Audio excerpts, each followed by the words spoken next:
जय श्री राम।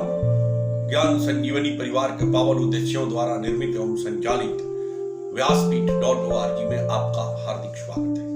मैं हूं मानस मधुकर स्वामी संदीपाचार्य और आज उपस्थित हूं आपके समक्ष भगवान शिव के वानर बनने की कथा को लेकर। आइए आद्योपांत इसको सुनते हैं और यह जानने का प्रयास करते हैं कि भगवान शिव को वानर रूप में हनुमान बनकर इस पृथ्वी पर क्यों आना पड़ा। श्री रामचरितमानस में जब भगवान शिव पार्वती को कथा सुना रहे थे तो उस समय यह एक प्रसंग आया है। कालांतर में चलकर जब पार्वती ने शिव से ये पूछा कि प्रभु, जब आपको भगवान राम की सहायता के लिए ही पृथ्वी पर जाना है तो आप साक्षात शिव होकर जा सकते हैं, कोई दूसरा वेश बनाकर जा सकते हैं, आप वानर बनकर पृथ्वी पर क्यों जाइएगा। भगवान शिव ने कहा कि पार्वती, अगर मैं वानर बनकर पृथ्वी पर नहीं गया तो तुम्हारे गुरुदेव भगवान की बात झूठी साबित हो जाएगी।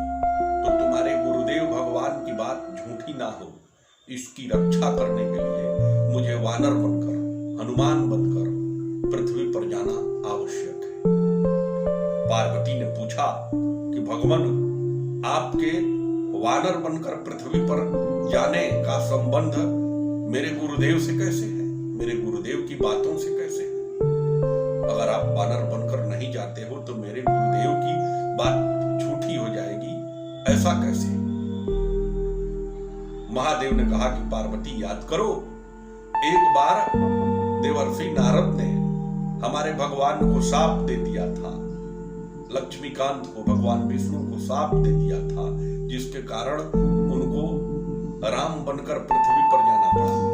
यह एक कल्प की कथा है और बालकांड में इसकी चर्चा भी आई है कि नारद श्राप दिन ये कबारा, कलप ये कलगिते ही अवतारा, गिरिजा चकित भजी सुनि बानी, नारद विष्णु भगत मुनि ज्ञानी, कारण कवन श्राप मुनि दिन्हा, काय अपराध रमापति किन्हा। कहा महादेव ने कि याद करो पार्वती, जब तुमने ये पूछा था कि किस कारण से हमारे गुरुदेव भगवान ने भगवान लक्ष्मीकांत को शाप दे दिया था, तो उसका वह पूरी कथा याद करो पार्वती। मैंने उसमें क्या बताया था, किस प्रकार विश्व मोहिनी के स्वयंवर में तुम्हारे गुरुदेव नारद जी जाते हैं और विश्व मोहिनी को नहीं पाते हैं, विश्व मोहिनी उनका वरण नहीं करती है, तो क्रोध में आकर वह भगवान विष्णु को ही शाप दे देते हैं। और इसमें पहले की कथा यह है कि विश्व मोहिनी का वरण करने के लिए देवर्षि नारद भगवान विष्णु से सुंदर शरीर और चेहरा मांगते हैं और भगवान विष्णु शरीर तो सुंदर दे देते हैं लेकिन चेहरा बंदर का बना देते हैं। इस प्रकार नारद की घोर बेइज्जती होती है विश्व मोहिनी की स्वयंवर सभा में और क्रोध से भरकर देवर्षि नारद भगवान लक्ष्मीकांत को शाप देते हैं। तो शाप तो उन्होंने तीन दिया, लेकिन इस कथा का संदर्भ एक शाप से है।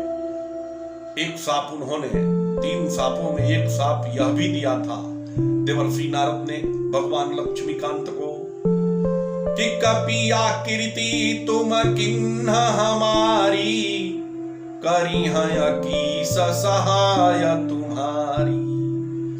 कहा था देवर्षि नारद ने कि आपने हमें वानर का चेहरा दिया, हमें बंदर बना दिया, कभी आकृति तुम किन्ह हमारी, करिया की सहाय तुम्हारी।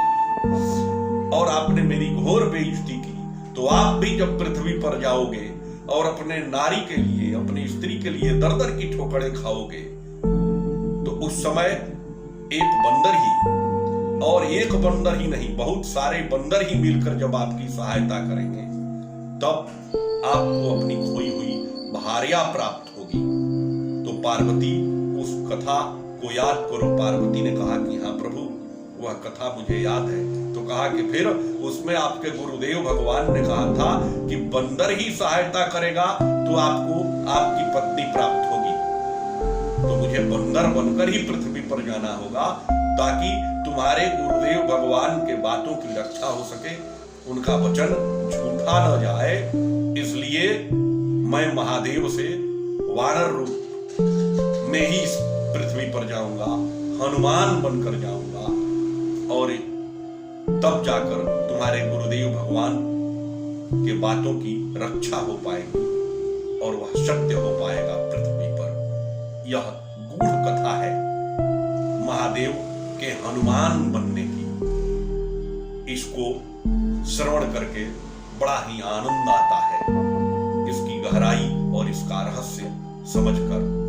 अतः यह कथा इस बात की प्रेरणा देती है कि भगवान जब पृथ्वी पर आते हैं तो उस समय महादेव भी उनकी सहायता करने के लिए वानर बनने को तैयार हो जाते हैं, अपना मान हनन करके, अपने अस्तित्व को एकदम मिटा करके स्वामी भक्त हनुमान बन जाते हैं, और इस प्रकार उनकी लोक कीर्ति जग में छा जाती है।